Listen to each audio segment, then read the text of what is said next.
तो hello guys, WhatsApp. उम्मीद करता हूँ आप सब ठीक हो गए। तो हम लोगों ने लास्ट वीडियो में चैप्टर चालू किया था class 7th civics first chapter, जिसका नाम है ऑन इक्वलिटी। और हम लोगों ने वो चैप्टर पढ़ लिया था। हम लोगों ने पहले कांता की स्टोरी पढ़ी, उसके बाद हम लोगों ने पढ़ा equality right to vote, equal right to vote, और ये पूरा पैसेज यहाँ तक कंप्लीट कर लिया था। अब इस वीडियो में हम लोग पढ़ने जा रहे हैं अदर काइंड्स ऑफ इक्वलिटी। तो लेट्स स्टार्ट दिस वीडियो। और हाँ, मैं लास्ट वीडियो का लिंक डिस्क्रिप्शन में डाल दूंगा, तब वहाँ पर जाकर डायरेक्ट पहला पहला पार्ट पढ़ लेना, पहला समझ लेना, उसके बाद ये वीडियो देखना, तभी आपको जो चैप्टर अंडरस्टैंड होगा, वरना अंडरस्टैंड नहीं होने वाला। ठीक है, तो let's start this. Kanta is one of many people who live in democratic India and who have the right to vote, but whose daily living and working condition are far from equal। मतलब क्या बोल रहा है, कांता उन सब लोगों में से जो इंडिया में रहती है, लिव इन डेमोक्रेटिक इंडिया, मतलब एक आज़ाद देश में रहती है, आज़ाद इंडिया भारत में रहती है, और उसके बाद राइट टू वोट है जो कि सबके पास है। लेकिन वो किससे अलग है? But whose daily living and working condition, उसकी जो रहने की कंडीशन है और जो काम करने की कंडीशन है, वो इक्वल नहीं है बाकी लोगों से। ठीक है, apart from being poor, people in India experience in equality in different ways. मतलब अगर आप गरीबी से, तो अगर गरीबी से भी हम हट कर देगा, तो पीपल जो इंडिया के, वो अलग अलग टाइप की इनइक्वलिटी से सफ़र करते हैं। Let us see what this means by reading the two stories given below. ये हम लोग को कैसे पता चलेगा? दो स्टोरी नीचे दी गई हैं, उनसे हम लोग पढ़ेंगे पहले, उसके बाद हमको पता चलेगा। Each of these is based on real incidents in people's life, और ये सब रियल इंसिडेंट्स पे है। कोई मतलब इन लोगों ने खुद से नहीं बनाया, रियल इंसिडेंट है। And reflect the different kinds of inequalities that exist India. और क्या रिफ्लेक्ट करती है? डिफरेंट टाइप्स ऑफ इनइक्वलिटीज जो कि इंडिया में एग्जिस्ट करती है। Okay, let's start. One of the more common forms of inequality in India is the caste system. Caste system एक इक्वलिटी है बहुत ज़्यादा। ठीक है, इंडिया में more common forms of inequality in India is caste system. ठीक है, if you live in rural India, your cast identify something that you probably learn और एक्सपीरियंस वेरी यंग। अगर तुम रूरल इंडिया में रहते हो, तो उससे तुम्हारे कास्ट का क्या पता चलता है कि कुछ ऐसी चीज़ जो लर्न और तुमने एक्सपीरियंस कर लिया बहुत कम उम्र में। If you live in urban India, some of you might think that people no longer believe in cast.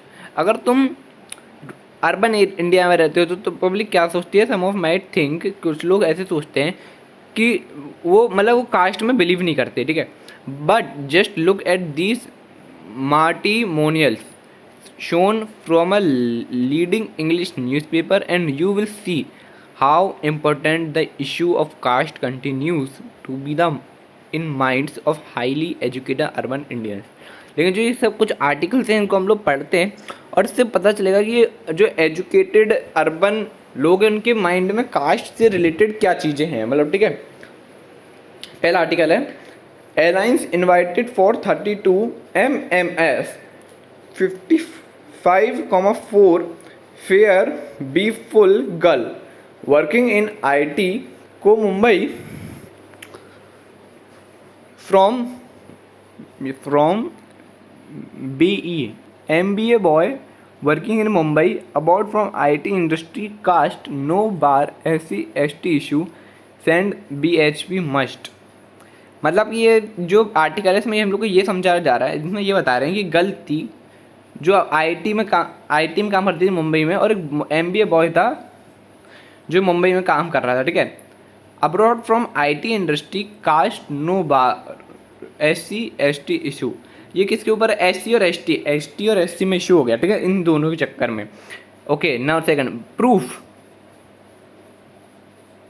Q कुल्फुड be full tall girl for Gupta boy 28 CA working MNS TX USA $80K। And last, Tamil Brahmin लाइंगर groom 1981 born नेथ्रुवाकाश्यपा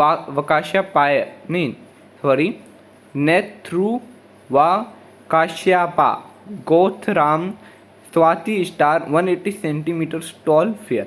मतलब इसमें basically toll के बताएं कि toll लड़की छोटी रह गई किधर, और किधर लड़की बड़ी रह गई। तो मेरे में टॉल और शॉर्ट की इशू बना दिए SC ST के बीच में हुआ था पहला वाला। तो okay, now now back to our chapter. Now let us read a story about the experience of a Dalit child attending school. हम लोग क्या पढ़ने जा रहे हैं, दलित चाइल्ड की स्टोरी पढ़ने जा रहे हैं जिसने क्या एक्सपीरियंस करा था स्कूल में, वो बताया जाएगा. इसकी स्कूल की लाइफ कैसी थी दलित चाइल्ड की. Okay, you have already read about Dalit in class 6 book. तुम लोगों ने क्लास 6 की बुक में दलित के बारे में पढ़ लिया होगा. Dalit is a term that the so called lower caste. एकदम दलित वो लोग होते हैं जो लोअर कास्ट के होते हैं. एक टर्म में उसके लिए यूज़ किया जाती है, लोअर कास्ट के लिए यूज़ की जाती है ये term. Use to address themselves. हाँ, उनके लिए जो लोअर कास्ट के लोग होते हैं उनको हम लोग क्या, उन लोग को हम लोग मतलब मेजॉरिटी लोग क्या बोलते हैं, दलित बोलते हैं.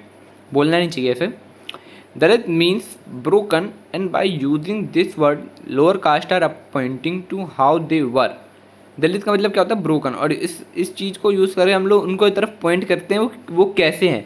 And continue to be seriously discriminate against. और फिर उनका हम लोग क्या मतलब क्या चालू कर देते हैं, उनके ऊपर डिस्क्रिमिनेशन करना, जो कि नहीं करना चाहिए. मेरा मानना तो ये है कि हम लोग को कोई कास्ट के बारे में नहीं बोलना चाहिए. कास्ट सबकी किसी भी प्रकार की हो सकती है, कुछ भी हो सकती है. उस कास्ट के बारे में हमको नहीं बोलना चाहिए.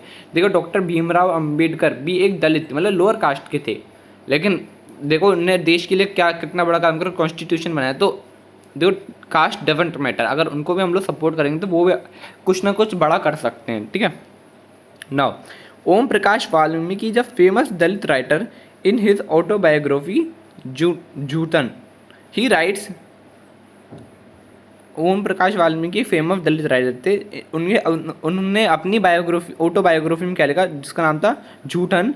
ही राइट्स, उसमें क्या लिखा उन्होंने I had to sit away from the others in the class.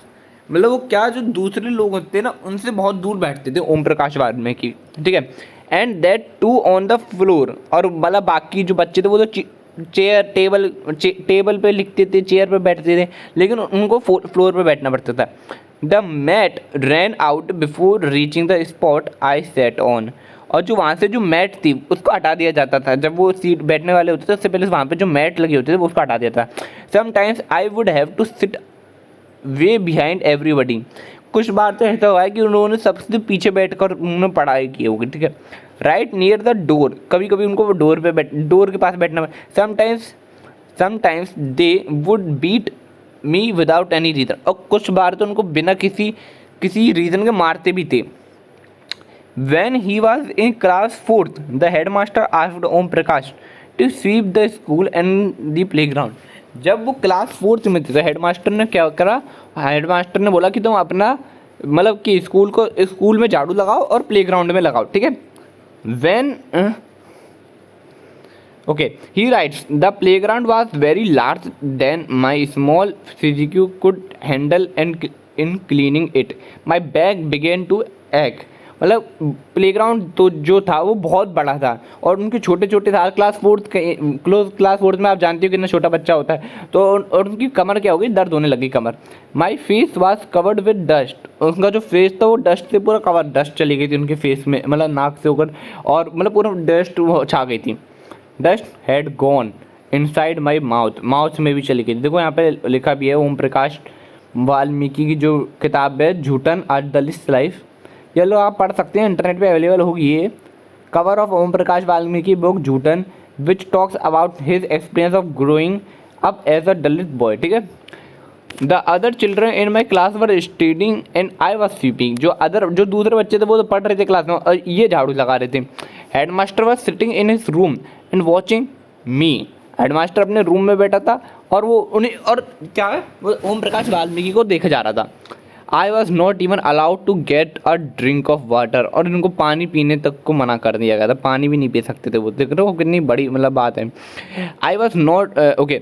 I swept the whole day from the doors and windows of the school rooms. The eyes of the teacher and the boys saw this spectacle. मतलब उन्होंने पूरे दिन झाड़ू लगाया, जब तक उनका school चलता था पूरे उस टाइम तक उन्होंने पूरे झाड़ू लगाया, पूरे मतलब दरवाजे खिड़कियाँ भी साफ़ करी. और जो टीचर और वो जो बॉयज़ थे वो देख रहे थे अपने चश्मे स्पेक्टिकल में ना. Om Prakash was made to sweep the school and the playground for the next couple of days. और वो कुछ दिनों तक करे ये काम. ठीक है. कुछ दिनों तक किया। And this only came to an end when his father who happened to be passing by saw his son sweeping. अब ये कब ख़त्म हुआ, जब उसके पापा वहाँ स्कूल से निकल रहे होंगे, किसी काम से वो जा रहे होंगे और स्कूल से वो निकल रहे होंगे, तो उन्होंने देखा कि उनका जो बेटा है वो तो झाड़ू लगा रहा है, ठीक है, तभी एंड हुआ। He comfort the teachers and then walking away from the school holding Om Prakash hand. उनके पापा ने उनके टीचरों से बात करी, मतलब उनको समझाया मतलब क्या कर रहे हो आप लोग, और उसके बाद और ओम प्रकाश का हाथ पकड़ के वो लेके चले गए। He said loudly for all of them to hear, वो उन्होंने बहुत ज़ोर से बोला, ठीक है। You are a teacher so I am leaving now, but remember this much master, he will study right here in this school and not just him but there will be more coming after him. तो इसने मतलब उनके पापा ने क्या बोला कि तुम एक टीचर हो, you are a teacher so I am leaving now, मैं यहाँ पे जा रहा हूँ, लेकिन ये मेरी बात याद रख लो मास्टर कि ये इसी स्कूल में पढ़ेगा, और यही नहीं इसके बाद इसमें और बहुत पढ़ेंगे, मतलब और बहुत दलित स्टूडेंट्स पढ़ेंगे, ठीक है, ये ऐसे बोला उन्होंने, समझा। उसके बाद the second story is based on an incident that took place in one of India's largest cities, is common practice is in most part of the country. Second story है एक ऐसे इंसिडेंट पे जो कहाँ प्लेस किया, one of India's largest cities, सबसे India की सबसे बड़ी सिटीज़ में, and is common practice in most parts of the country, और बहुत ज़्यादा पार्ट्स में कॉमन भी थी practice. It is a story about mister and Mrs Ansari. ये किसके ऊपर है, मिस्टर और मिसेस अंसारी की स्टोरी है, who were looking to rent an apartment in the city. और वो क्या है, मतलब कि रेंट क्या ये देख रहे थे, एक अपार्टमेंट एक सिटी में एक अपार्टमेंट मिल जाए रेंट पर। They had the money and so paying the rent was no problem, और उनके पास मतलब कि रेंट देने के लिए पैसे थे और कोई ऐसी कोई प्रॉब्लम नहीं थी, मतलब मनी की कोई प्रॉब्लम नहीं थी, उनके पास पैसे थे कि वो रेंट भर सकते हैं। They went to a property dealer for her to find a place, और वो क्या गए प्रॉपर्टी डीलर के पास गए कि उनको जगह मिल जाए, कोई जगह ढूंढे। The dealer inform them that he knew about quite a few apartments that were available for rent. और जो मनी जो जो लीडर था उसने बताया कि वो कुछ अपार्टमेंट्स जानता है जहाँ पर वो रेंट पे रह सकते हैं, ठीक है। They visit the first apartment and the Ansaris like it very much and decide to take it. उन्होंने पहला अपार्टमेंट विजिट किया जो बताया होगा उस डीलर ने, और उसने देखा वो जो अंसारी दोनों थे, मिस्टर एंड मिसेस अंसारी, उन दोनों को ये अपार्टमेंट पसंद आ गया और उन्होंने डिसाइड किया हम लोग यही लेंगे, इसी अपार्टमेंट में रहेंगे। However when the landlady found out their names, और जब उस लैंड लेडी ने उनके नेम्स का पता लगाया, she made an excuse about how she could not rent the house to someone who ate meat because the building did not have any non vegetarian resident. तो उस लेडी ने क्या बोला कि मैं एक ऐसे इंसान को कैसे घर में रहने दे सकती हूँ जो मीट खाता है, क्योंकि पूरी बिल्डिंग में नॉन वेजिटेरियन रेजिडेंट है, मतलब पूरी बिल्डिंग में जो भी लोग रहते हैं वो नॉन वेजिटेरियन है। Both the Ansaris and the property dealer were surprised to hear this because they could smell fish being cooked in their neighbor's house। अब वो जो अंसारी था और जो डीलर था वो दोनों आश्चर्य हो गए, क्योंकि उनके जो बगल में जो अपार्टमेंट था उसमें से क्या फिश बनने की स्मेल आ रही थी, ठीक है। वो अक्षर हो गए कि ये ऐसा क्यों कह रही हैं। The same excuse are repeated in the second and third apartment, और जो उन्होंने दो तीन बताए थे दोनों तीनों में यही सेम एक्सक्यूज दिया गया। Finally the property dealer told them that they might want to change their names and call them self mister and Mrs Kumar. फिर उन्होंने क्या बोला कि तुम अपना, जो प्रॉपर्टी डीलर ने बताया कि तुम अपना नाम चेंज कर लो मिसेस और मिसेस अंसारी से मिस्टर एंड मिसेस कुमार कर लो, ठीक है। The Ansari were requested to do this and decide to look some more. और अंसारी ने बोला हम लोग ऐसा नहीं करेंगे, हम लोग अपना नाम क्यों चेंज करें भला, हम तो सच्चे लोग हैं। तो मना कर दिया कि नहीं हम लोग ऐसा नहीं करेंगे, हम लोग और देख लेंगे। In the end it took a whole month of looking at apartments, और एंड में बहुत मतलब पूरा महीना ही लग गया इनको अपार्टमेंट देखते देखते। Before they found a landlady who was willing to give the place on rent. और उनको एक लेडी मिली जो रेडी हो गई, मतलब कि मैं तुमको रेंट पे प्लेस दे सकती हूँ। ठीक है। तो ये एक स्टोरी, 2 स्टोरी हम लोगों ने पढ़ी यहाँ पर, एक ओम प्रकाश वाल्मीकि जी की और एक यहाँ पर मिस्टर एंड मिसेस अंसारी की। ओके, ये ब्लू में हम लोग पढ़ते हैं क्या लिखा। Why do you think Om Prakash Valmiki was being treated unequally by his teacher and his classmate? Imagine yourself as Om Prakash Valmiki and write 4 lines about how would you feel if you were in the same situation as him। तो ये आपको ये question करना है और मुझे comments में या फिर मेरी जीमेल आईडी पे मुझे शेयर करना है कि आप लोग ऐसा क्या फील करोगे। देखो 4 लाइन लिख के तो तुम लोग कमेंट्स में कर ही सकते हो, तो तुम लोग मुझे कमेंट्स में शेयर करना। उसके बाद ये what do you think the Ansari were being treated unequally? Ansari तो क्यों अनइक्वली ट्रीट किया? What would you do if you were in the Ansaris position? और तुम लोग क्या करोगे जब तुम लोग अंसारी की जगह होगे and could not find a place to live because some people did not want to live next to you because of the religion you practise. और क्या करोगे जो रिलीजन की वजह से तुम्हें रहने नहीं दे रहे पब्लिक? तो ये भी तुम मुझे क्वेश्चन कमेंट्स या जीमेल पे मेरे शेयर कर सकते हो। तो गाइज इस वीडियो को यहाँ पे एंड करते हैं।